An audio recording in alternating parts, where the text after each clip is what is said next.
Welcome back to the Chaos Ball Podcast. This is episode 118 of the pod, and things are going poorly for our beloved Seattle Mariners. Things are going very, very poorly. In fact, they seem to turn into a Mariners team of a bygone era when they leave the city of Seattle, at least recently. Like these Mariners on the road, the two road trips they've had, the one they're in the middle of, just got swept by the Rays, about to go to the Braves, who are a fake bad team. They've been much better in the second half than they were in the first half, so it's not an easy series by any stretch. And then the East Coast road trip they went on to Baltimore, New York, and Philadelphia were just putrid. And they went to Cleveland as well before and played pretty awful there too. And in between that, they had a great series at home. But like I said, the teams on the road, they're reminding me recently of are these teams managed by Don Wakamatsu? Like, what are we doing here? Like Eric Wedge, Lloyd McClendon, like Dan Wilson has morphed into all of those men on the road, and this team just can't win. They're doing nothing right. Like, nothing is going right. That entire Rays series, the pitching was garbage. The offense was not as good as it should have been. But you give up 10, 6, and 9 runs in a game, and it's hard to win regardless of what your offense does. The vibes are incredibly low. And based on, if you were just on the Mariners internet or kind of in the space of Mariners fandom the past few weeks, you would guess that they're like out of it right now. You'd guess they're not in a playoff spot and they're well out of it. But no. Here they sit on September 4th, and this is not going to come out on September 4th, but on September 4th, they're a game and a half up for the third wildcard spot. And this is where they've made their bed. They're the third wildcard team, and that's probably about all they can really get this year. They're 4 back of the division.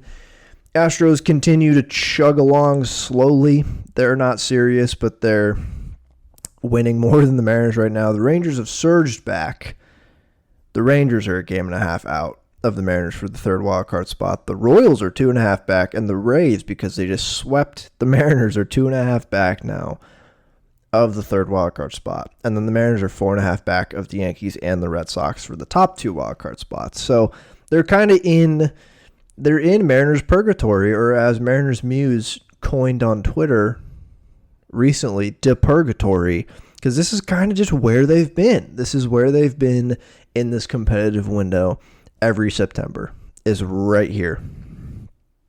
Looking at the standings is very funny because the AL West is Astros plus 15 run differential, Mariners plus 11 run differential, third place Rangers plus 90 run differential.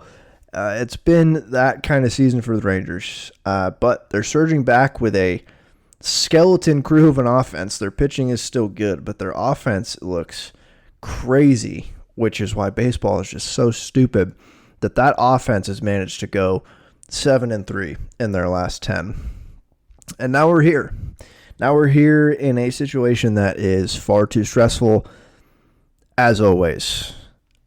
This is exactly where they were always going to be. This is exactly where they always are. Even with the best team Dipoto has ever put on the field, this is, of course, where they're going to be.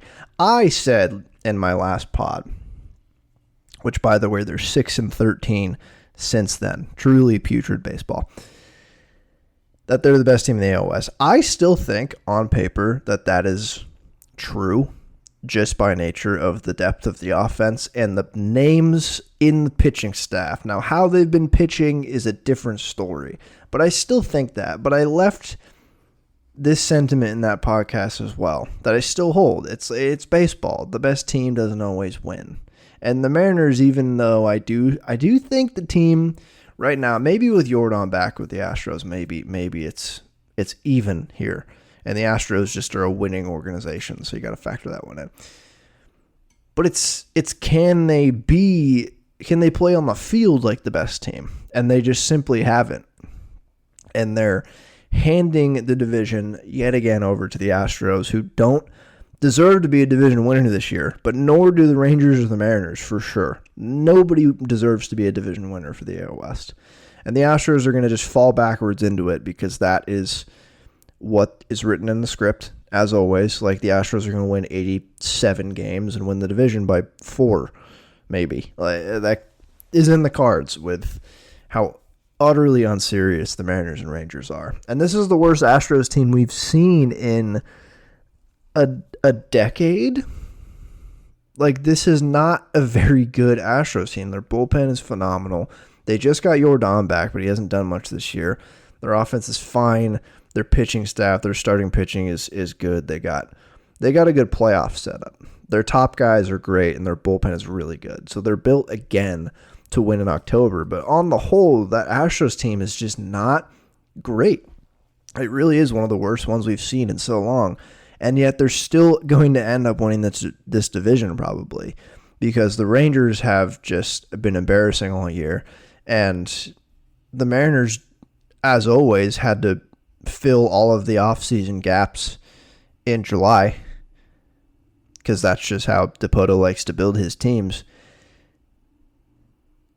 And here we are. Here we are at the start of September, feeling despair and angst, a familiar feeling for Mariners fans this time of the month, at least the past half decade. But like I said, they're still in a playoff position because the AL is so garbage. They just need to be king of the garbage. This ratchets up the stakes, though, because you can be king of the garbage and make the AL wild card as the third team with like 85 wins. Like, you probably shouldn't be in the playoffs at all if you win 85 games, but that's how the third wild card is going to go. But it's even more embarrassing if they don't make the playoffs, because that means they didn't reach the threshold of, like, I don't know, 84 wins. So, contesting for king of the garbage, it's even more embarrassing. I mean, it's way more embarrassing than if you won a lot of games and didn't make the playoffs. Like, if you won, let's say, 90, like it's happened to the Mariners in the past, and missed the playoffs, that's at least a little bit more admirable. If they can't make this third wildcard spot, like, I think you just got to burn the team to the ground. I think it's not squarely on the shoulders of the front office and ownership at this exact moment. How we got here, they're definitely to blame for a lot of it, but in this moment, right now, the players just simply have to play better. I don't know how much is on the coaching staff. It's really hard to tell for baseball. I don't know. Again, Dan Wilson had no track record as manager. I don't think he's a great manager, because this is literally the first team he's ever managed, which that goes back to, it's not even Dan's fault. It's a little bit his fault, but it's the front office's fault for hiring the guy. But right now, it's just the players need to play better. There is no tricky maneuvering that the front office can do. This is the team. Everyone knows that this team is good. They just need to win baseball games, and they just can't do that when they leave Seattle. It's been awful, and this is so true for baseball, but this is especially on brand for the Mariners, is that they finally have this offense that's been good all year, and then they only added to it at the deadline. They came out of the deadline. I said it. Everyone else said it. Oh, this is probably the deepest lineup in the American League. Maybe it's not the best at the top, but the depth of it is great. You have a lot of very good hitters, ones with a lot of track record of hitting well in major leagues, mixed in with a little bit of rookie Cole Young stuff that's going on, and some Dominic Canzone magic, which has started to wear off a bit. But it was clear. It was like paired with the pitching staff that was getting healthy, and on paper, everyone has seen the past few seasons be great and healthy. And then the pitching staff has just crumbled, and the bullpen is so clearly gassed. I really wish that what I said about them not getting another bullpen arm at the deadline wasn't going to come back to haunt them, and it has, because the one bullpen addition they made, Caleb Ferguson, has been absolute garbage. I don't he's not this bad. He should really be deployed as lefty only, and it's hard to just do that. But he needs to get guys out, and he's just not doing it. And I talked about this when they got Jimmy Garcia last year, and he was pretty garbage for the 2 months they had him. The nature of acquiring a truly not elite relief pitcher, even if you acquire a relief pitcher, you have some risk of this. But when you acquire a guy who's a rung down, who's like, oh, this guy's good, but he's not elite, this is what can happen. You can have 2 months of being a bad reliever. That's 2 months as a bad reliever is like what? You might get 15 outings, and 5 of those are awful, and your ERA is like 7 for 2 months. Like, that's just how it can go, and that's how it's gone. And I was scared of that. Not that Caleb Ferguson was going to be bad. I really like the Caleb Ferguson move. I still think it's a move you make. It's a move you make for sure. They needed this. But they really, like I said, needed another horse. Another horse out there is what you really needed. Because Matt Brasher's ERA has slowly been creeping towards his FIP. And to be fair, his FIP was still like in the 2s. His ERA was just incredibly low. Could have seen this one coming. FIP is very good at predicting ERA. But like Munoz hasn't been as like amazing. Spire, like the 3 guys are clearly just everyone in the bullpen looks like they've run out of steam, except for Carlos Vargas and Brazardo. They keep chugging along, and they're gonna be both of those guys by the end of the season are gonna be in the top. I think conservatively the top 10 of reliever appearances in all of baseball this year, which is insane. But it's a shame that weakness has come to bear here in this last like month since the deadline, where me and a decent amount of other people were really wishing they had spent a little bit more to get another great relief pitcher. I'm not even saying Yohan Duran. Like, yes, obviously they should have gotten him, but like there were other ones available on the Twins. Even we saw Griffin Jacks just now pitch with the Rays. They could have absolutely afforded him, and they didn't. And I think they really could have used something like that, because I don't think Gregory Santos is even alive anymore. I haven't heard about him in years. It feels like I think he's gone from baseball at this point, just disappeared off the face of the earth. And there's no big reinforcements coming for the pen. It's all just these guys. And September is when you're going to lean on those guys, those horses, those 3, Spire, Brash, Munoz the most. And when you need them to be nails the most. And when they're just gassed, it's just, man, I really wish that hadn't been as glaring of a problem. Emerson Hancock is up in the pen. He was touching like 99 in Tacoma after going to the bullpen, so that's something. He looked pretty solid yesterday, mopping up some innings against the Rays. But it's just frustrating to see the pitching be this poor. It makes me even more angry and sad that they missed out on the playoffs the past 2 seasons, because you had this generational, pretty much all homegrown rotation that was historically good and healthy as a combo. On a rate basis, they were great. On a health basis, it was pretty historic in modern ball to have that much of a healthy rotation, and all of them are pretty damn good. And it goes to show you, like, this is just how pitching goes in Major League Baseball. On paper, it can go great, but then you have injuries, you have underperformance, which always happens.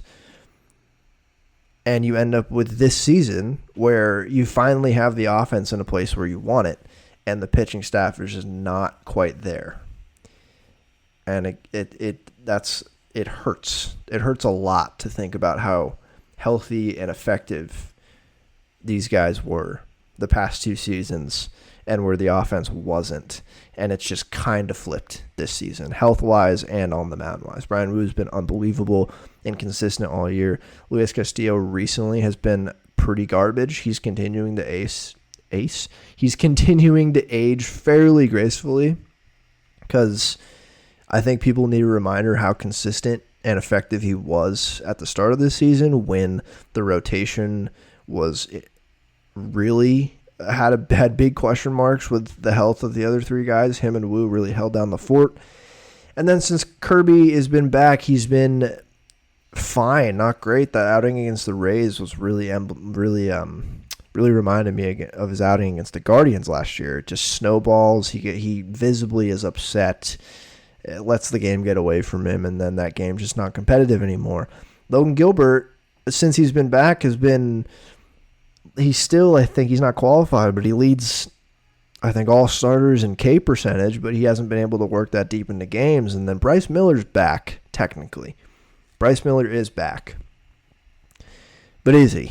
But is he back? He just hasn't looked great, not himself. I don't know if he's still hurt.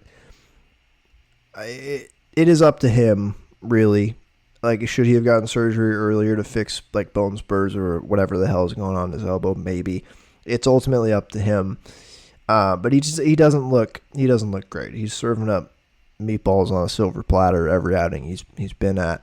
And just coming back that late in the season and having such a will they, won't they relationship on the mound this year for him, it just gives you such a small and short runway to ramp up to being in midseason form before potentially pitching in October and before having crucial starts in September for a baseball team that needs to win every game. So it's just been bad. And it's more of what we've seen recently, just to a greater extent of poor pitching between the home road splits. Like, their home ERA as starters this year is 3.26. That's tied for third best in baseball with two other teams. And then on the road, the starters have a 5.06 ERA, which is fifth worst in baseball. And I didn't need to pull the numbers up to tell you that's the eye test tells you that. They're always going to pitch better in Seattle, obviously, for obvious reasons. But this season, it's just looked worse on the road, like worse than normal on the road for these guys. Luis Castillo, obviously, recently has just been just giving up so many hits on the road. Kirby as well has looked bad on the road. Brian Wu probably had his worst start of the year against the Rays. Still wasn't terrible, but really wasn't good. And then when you have a bullpen that's gassed and needing them to eat a bunch of these innings, it's a recipe for disaster no matter how good your offense is or can be. So it's just been a bad formula, and it shows you just how fickle pitching is. Like, nobody had huge questions about this rotation coming into the year, but there's always just, it's baseball. Like, your guys can get hurt, or they can just flat out underperform that year on the mound, because that happens constantly. I think it's very easy to get in your head like a linear progression for all these young homegrown starters, right? We knew Luis Castillo was going to age after they acquired him in 2022, and I'd say he's kind of been to expectation since then. He's aged, but I say he's aging gracefully. He hasn't just fallen off a cliff yet. But the other four, it's very easy to say, oh, he's just going to keep getting better. But then you have injury setbacks. Sometimes you just have setbacks, whether it's mechanical or in your head or guys figure you out. It just happens. And we've seen it this year. It just isn't, the pitching just hasn't been good enough. Just has not been good enough. The problem is, too, they play, if they're going to make the third wild card, that means they're playing on the road, at least to open the playoffs. And that would mean they're the lowest seed in the playoffs, so like they wouldn't get a ton of home games. That's bad. If the pitching can't pitch on the road, that's just really bad. So they have some issues to figure out, and like I said, I don't have solutions. The players just simply need to play better. Like, I don't think there's many adjustments you can make to the roster right now that would meaningfully impact winning and losing. Like, they just called up Harry Ford, and he's been on the bench for 3 days because it's clear they don't have a cohesive plan for what to do. Because Garver has been like a serviceable enough backup catcher this year. You could argue for the money he's getting paid, he's not, but just pure backup catcher-wise, especially recently. He's hit lefties well. He's been fine. He started against Ratty the other day. Probably not a good... They should have just probably started Harry Ford. But Harry Ford, he doesn't really fit on this team right now to like truly make an impact. Victor Robles was going to make an impact, and he got suspended. I think it got lessened to 7 games. We had really weird suspension. They had to call him up, and he had to serve the suspension while on the active roster, which is kind of crazy. I guess that's what happens with these type of suspensions, like with PEDs and stuff. It's different, but that was a crazy thing that happened since I last podcasted. That was pretty insane. So they're at this juncture where there's nothing. You can't look forward to the trade deadline anymore. You can't really look at like guys coming off the IL because everyone is pretty much off the IL. You just look at the squad and be like, hey, you just have to win. And signs point to like Dan Wilson needs to get his guys prepared every day and fired up to win, and the leadership in the locker room amongst the players needs to do that too. But at the end of the day, you can be as fired up as possible. You still got to hit the baseball and not let the other team hit the baseball very much, and they just haven't been able to do that outside of Seattle very effectively. And the schedule this month is really not that difficult, is the worst part. Like, the Rays are an okay baseball team. They just got swept. The Braves are fine. They're a good baseball team. They've been better. Cardinals also, Angels are not good. The Royals are same as the Rays, just unserious, fighting for this third wild card spot. The Astros, again, not an amazing Astros team, but that's in Houston. That doesn't bode well. And then to end the year, you get Rockies and Dodgers. The Rockies series scares the hell out of me because the way things are going right now, if the Mariners are still in the third wild card spot, up, let's say, 2 games going into the Rockies series, that's like a must sweep. And I'm worried. Because in baseball, when you want your team to really give it to the worst team in the league, that is recipe for emotional disaster. If they even lose one of those games, everyone is going to be pretty pissed off because it's going to be at a crucial juncture of the season. The Dodgers series is whatever. They're playing the Dodgers for the last 3 games of the year. That's great. That's good stuff. That team's bad, aren't they? And it's looking like, I don't know if they're going to be clinched by then. Them and the Padres still might be throwing haymakers at each other for the division. So I don't think the Dodgers would be like resting anyone, maybe on the final day of the season. It's just, it's all just feeling bad. But again, they're still in a playoff spot. One really fun thing that happened since the last podcast, the Vetter Cup. They won the Vetter Cup, the inaugural Vetter Cup. They are champions. Massive, massive stuff. Just amazing. And that's about it. No, I'm just kidding. Julio has been awesome in the second half, as expected. Everyone was just kind of waiting for it, right? I think it was inevitable. But since July 1st, he is 10th in all of baseball in F4 with 2.5 F4. He has 17 home runs, which is tied for 5th. How many stolen bases does he have? Does he have a lot of stolen bases? He's not stealing as much this year. Like, he might end up with more home runs than steals this season, which is kind of crazy. But 145 WRC plus since July 1st. He's just been really good. He is pacing for a 5-WAR season again. There's not much more to say about what he's done in the second half. Mechanically, he looks a lot more sound. He's just hitting, man. He's doing everything that everyone expected of him in the second half. It's just so odd that he always does this, but it's better than him not doing it. And I think I talked about this on the last episode. Is if he keeps this up, league average-wise, and then peaks 27, 28, 29, traditional aging curve until he's like 36, 37, he's walking into the Hall of Fame with these numbers, dude. Like, he's absolutely walking into the Hall of Fame in a Mariners uniform if he keeps this pace. It's pretty astounding. He might hit 30-30 this year. He needs 6 more steals and 2 more home runs. But regardless of what he ends up with, he's already improved upon what he did last season, as last season was his worst season in the major leagues, which is crazy because it was still a great year. But he's already pretty much bounced back from that. He's been one of the big bright spots of this team in the second half. Since August, I think he's been even better. Let me pull that up.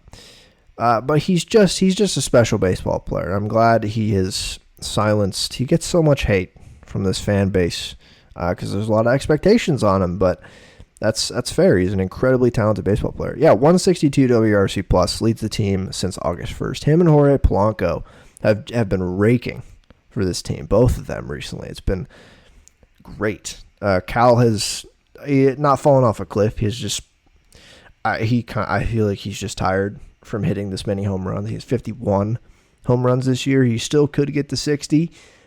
He's still been above average, at least since August 1st, but just 17% above average, so not amazing. Cole Young has had some setbacks. He's still like his other numbers honestly look fine. Like his strikeout and walk numbers are honestly great. It's just he hasn't really been able to hit the ball very hard, which is I'm not concerned about. It'd be nice if he did. Eugenio's been better than the couple weeks after they acquired him. Randy and JP are the two that I think have really needed to pick it up recently.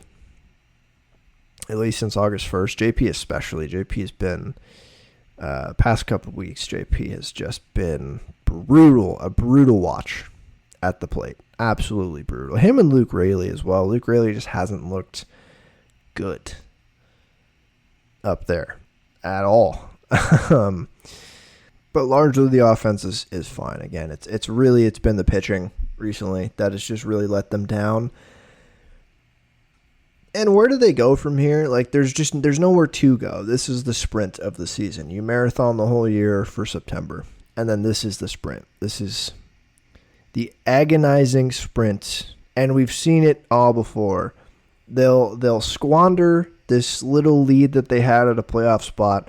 They'll fall out of the playoff spot. They'll come roaring back in the last couple weeks, and then they'll miss the playoffs by a game or two, right? Everyone's thinking it. That's the playbook. That is the exact Mariners way in the Dipoto era. That is what they've done more than they haven't done. It's like clockwork. It's just this year the AL is so bad. It's like I want them to make the playoffs, obviously. I want them to make the playoffs so bad. They're not even really out of the division yet. 4 games is a decent amount of games. In September, it's a decent amount of games. But, like, you sweep the Astros, that you make up 3 games right there, easy. But no, I obviously want them to make the playoffs. But if they don't, if they end up missing the playoffs after basically being in the playoff spot for months now, pretty much, like they've been, the playoff teams have kind of been set for a while now. The NL is pretty much set right now entirely. The AL wildcard is really the only interesting race still. Like the AL East division race is certainly something to keep an eye on. But other than that, like the NL is pretty sorted. Like the NL West race is fun, but the NL playoff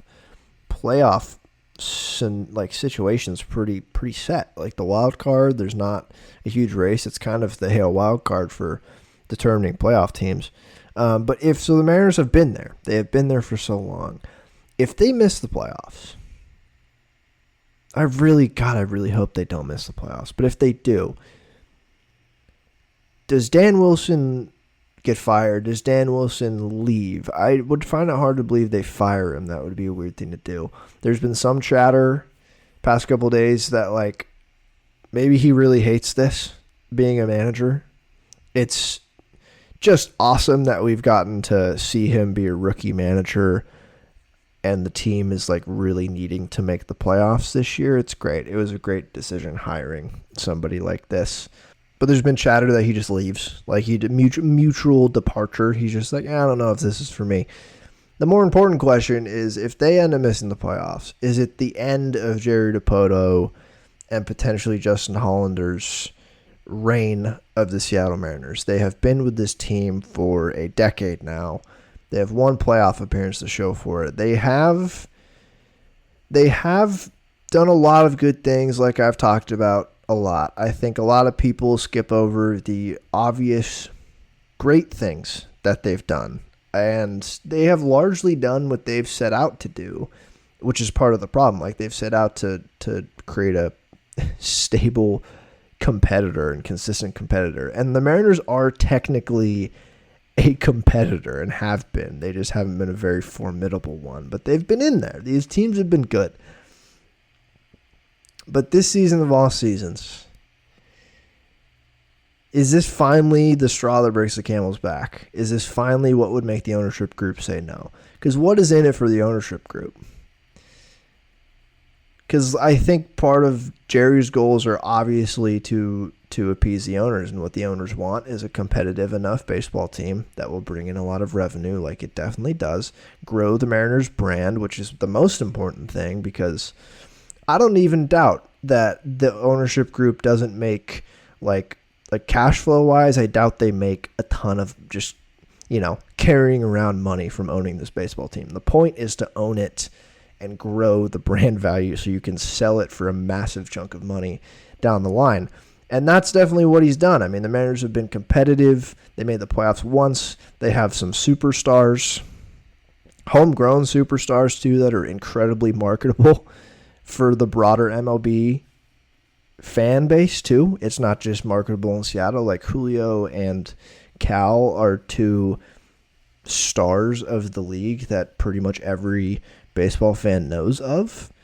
Same with, we're getting there probably with Logan Gilbert, maybe a little bit of Brian Wu. Like, I think Dipoto has been great for them, for this ownership group. He's definitely done a lot for the team. Does the ownership group say, hey, no, we actually do want to make the playoffs more than once every 2 decades? Or, in the owner's eyes, is Dipoto already back for next season, which is entirely possible? Are they happy enough with what he's done, regardless of the rest of the month, to keep him around? Because what is he? If you're in the ownership group, and let's say you do care about winning, let's say, hey, you can't miss the playoffs this year, If you say, hey, you can't miss the playoffs next year, what has he shown you that he's going to do this offseason to try to make the playoffs next year? Sure, maybe there's some budgetary constraints that aren't Jerry's fault, but what is he going to go aggressively try to sign Kyle Tucker, like he's shown he's ever aggressively tried to sign any good hitter ever? Maybe he tries to trade from the pitching staff for a hitter, a third baseman, first baseman, whatever. Like, what has he shown you that will put confidence in you that he will put a better team on the field next season? He didn't this offseason. After 2 straight years of disappointment with a generationally healthy and good pitching staff and this homegrown core, and he's laid an egg each offseason, and he did the same this offseason. And then he has this great trade deadline, and everyone's like, oh, okay, the Mariners are great. Finally, it took them 5 months into the season to actually be a serviceable and serious baseball team. What has he shown you? There shouldn't be any faith that he can build a truly great baseball team in the offseason. He's never been able to do that. So even if if there's any owners in that group that want winning, they wouldn't want to keep him around.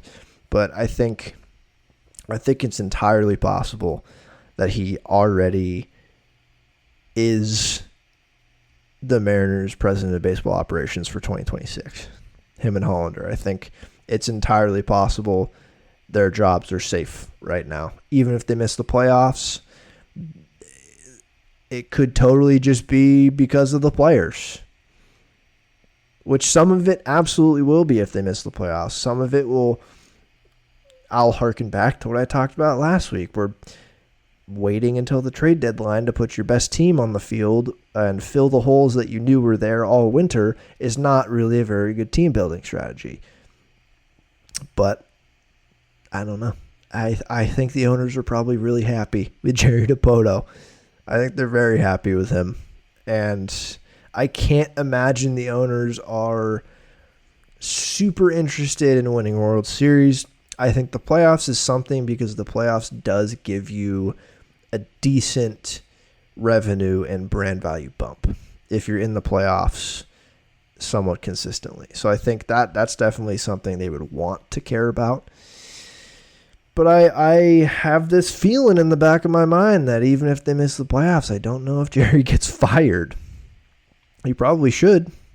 I think it's more possible that there's a mutual agreement for Dan Wilson to leave as manager if they miss the playoffs than if Jerry gets fired. If you don't think so, let me know. Send me an email. Send me a DM if you are one of my loved ones who listens to the show. Call me about it, because I genuinely don't know. I've been thinking about this for weeks about, is this finally the year that he gets fired if they miss the playoffs? And they've been good they've been a good team in a playoff spot up until September. And does the ownership group just say, hey, no, miss the playoffs, you're out of here? I don't know if they have it in them, but we'll see, I guess, because by the time I podcast next, it'll be real close to clinching time probably. And where will they be? Oh, I really hope in a playoff spot. I just simply can't believe the Astros are going to win this division again. In this year of all years, it is such an indictment on this organization if they can't win the AL West this season. Like, the Astros they're mailing it in this year. They're turning in their homework late. They're not really listening to the lectures, and yet they're going to end up with an A in the class because they're just built to do this. And the Mariners are built to be in the third wild card spot, a game up in September constantly. So, a lot of doom and gloom. A lot of doom and gloom recently in the Mariners. However, they're still in a playoff spot. As much as they've played terribly, like I said, baseball's insane. Baseball's incredibly stupid. And they could straight up rattle off a 10-game win streak right after this podcast drops. It's entirely possible. This sport is insane. That could totally happen. When your team is playing like absolute garbage, it's hard to see them ever winning again. But you all know the switch can just flip, and you can sweep a series and be optimistic again. Baseball in September especially, it's so up and down. Sometimes you just need a couple things to go right. You need some luck to come your way, and then bam, the morale is back to where it was post-trade deadline. That is entirely possible. So let's hope that actually happens, because their playoff odds are actually still good. Funny enough, it doesn't seem like that, but according to Fangraphs, their odds to make the playoffs is 76.9%. Their odds to win the division is down to 20, but to make the playoffs, it's down to 76, it is down to 76.9. It was higher a couple weeks ago. That's still a pretty damn good percentage.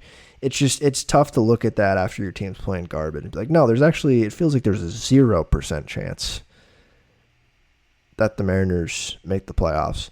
Funny thing, too, which always makes me distrust playoff odds, as much as I like advanced stats and whatnot, is that Fangraphs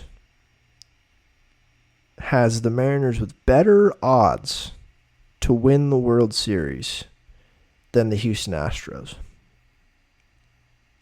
Mariners with a 6.4% and the Astros with a 5.6%, which is very funny. I would really like the computer to explain that to me.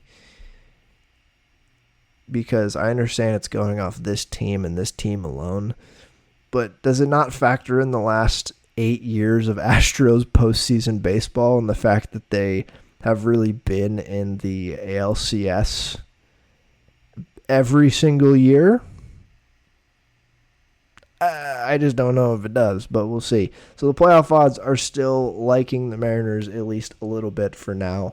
But I'll sign off here because I could go on and on talking about the pitfalls of the team building, and that's a huge factor to why we're here stressed out, because baseball is a sport that's filled with luck, and you can get really unlucky, and when you don't mitigate risk, like I always talk about, effectively, this is what can happen. You are prone to bouts of unluckiness hurting your team more than teams who are more competent at doing this. But I'm not going to keep talking about that. I'm going to say, go Mariners, baby. We're going to be optimistic the rest of the month. They're going to make the playoffs. They're going to beat all these bad teams in September. It's going to happen. They're going to remember how to play on the road. They're going to remember the games count when they leave Seattle. And that's that. And the Rangers are going to fall. And that's what's going to happen. So I'll leave you with that. I hope you all have a great rest of your week and weekend. And, of course, go Mariners.